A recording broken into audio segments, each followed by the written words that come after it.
Okay, so this is my 6 months later review of the iPad Pro Mini LED. Of course, this is the M1 12.9 inches iPad Pro, so the latest that they have.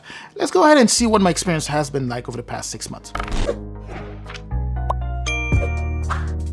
Now, I want to start off by saying that this is a huge tablet. I'm always going to say it. It's a gigantic tablet here, and it's been holding up just fine. These things are built, to last, right? So premium build, still pretty light, right? Even though it's a premium build, it's not really showing you anything that you haven't seen before with the previous generation of the 12.9 iPad Pro. So pretty much the same tablet, kind of the same setup. You're gonna have some slight differences here and there, but overall the tablet has been holding up just perfectly, right? So cosmetically, as you can see, nothing crazy. I don't have any scratches, I don't have any dents, and it is the case with all of my tablets, all of my devices. I typically take pretty good care of them. So these things will last a long time as long as you take very good care of them. So if we want to just do a quick round, taking a look at some of the physical features that we have here, of course, starting at the top here, we have 2 speakers at the top and 2 speakers at the bottom. That's a quad speaker setup. That's how you want this to be set up.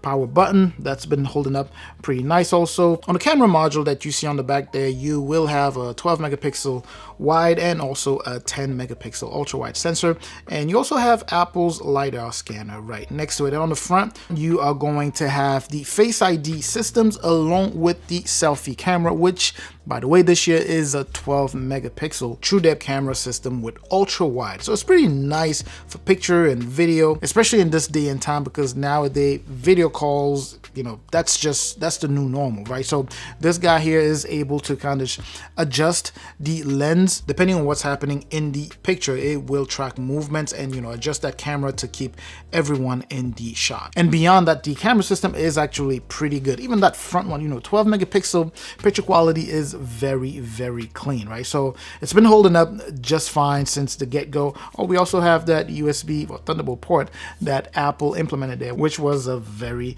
nice addition. You cannot knock that. Now, one of the most flagship features of this tablet, one thing that I guess makes it different from what we've seen in the past with the previous generation of that same tablet, is going to be the screen, right? The mini LED, because this is called the M1 mini LED iPad Pro 12.9, whatever you want to call it. And by the way, if this is your first time visiting, welcome to the channel. And of course, please don't forget to hit both the like and the subscribe button there. I truly appreciate that. All right, so it is packed with 10,000 mini LEDs, meaning it is really pushing that brightness to levels that are very, very impressive. And we're talking peak brightness at up to 1600 nits with HDR. Now, granted, you're not going to use HDR content every day. I mean, there may be some people out there who do use HDR content every day, but the average individual doesn't use HDR or doesn't consume HDR content that often. But if you were, or anytime you have HDR content, you can go at up to 1600 nits. That is really, really bright. Image quality is top notch. It comes extremely close to what you would get from an OLED display without being an OLED display, right? So blacks are very, very black, and reds are very, very well pronounced and vibrant. It's very impressive. So watching movies, watching videos, playing games, whatever you do on that screen, or scrolling through pictures, just excellent quality, just very, very sharp with high resolution, right? Very high resolution here. The resolution is 2732 by 2048, I believe. So you're looking at something that is very pixel dense, also like some of the Pro tablets that we've seen on the channel before. So this is top notch. This is as high as you can go when it comes down to the line of iPads. Now, of iPad or iPad Pros, I should specify. In my unit here, what I have here is just a base one. It's 8 gigs of RAM with 128 gigs of internal storage. That is non-expandable, of course, but you do have the option to purchase one with a higher internal storage, and that would automatically drop you at 16 gigs of RAM, which is insane on a tablet, right? So you can do a lot with the tablet, especially one like this one. I always call this a very focused tablet, right? So if you are someone who edits video, that will come in handy like crazy. Now, speaking of additional specs here, this is loaded with the M1 chip, which is, hands down the most powerful you'll find on a tablet. It is that thing is something else. I tell you, there's really no need for me to expand on that. It's a very powerful tablet, and it's been just excellent since day one. Now, granted, I lean more Android tablets, and this one, I don't use it as much as I do my Galaxy Tab S7 Plus, but it is powerful, and I anticipate that it will last a very long time. Now, when it comes to user experience and accessibility and things like that, it's not different.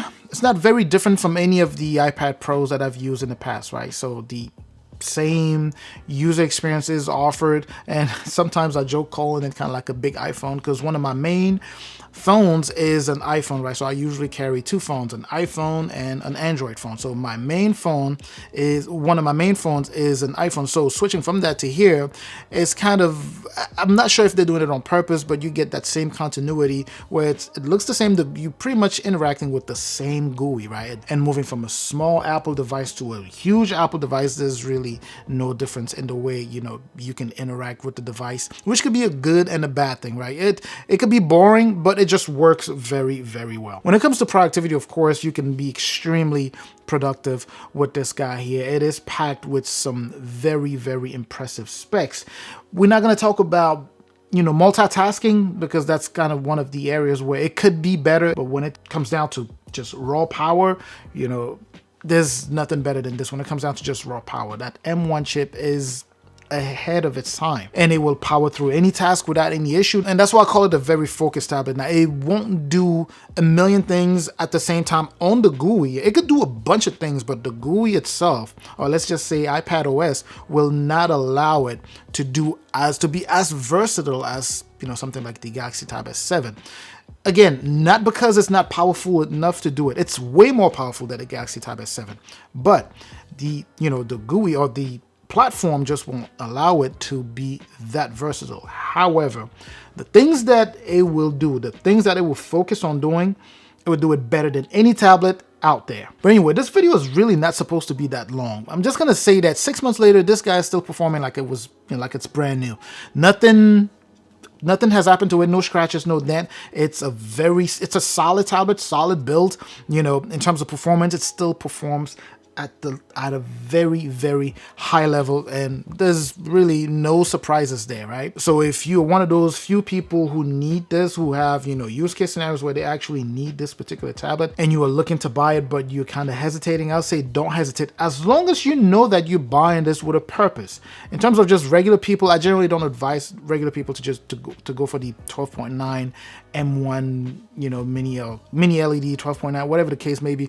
Now, if you know that you will be using all of the power, maybe not all of the power, but you're going to be using at least a good chunk of the power that is offered by this tablet, then go ahead and go for it. Otherwise, just buy the same one, but from last year or the year before, the 12.9, the previous generation.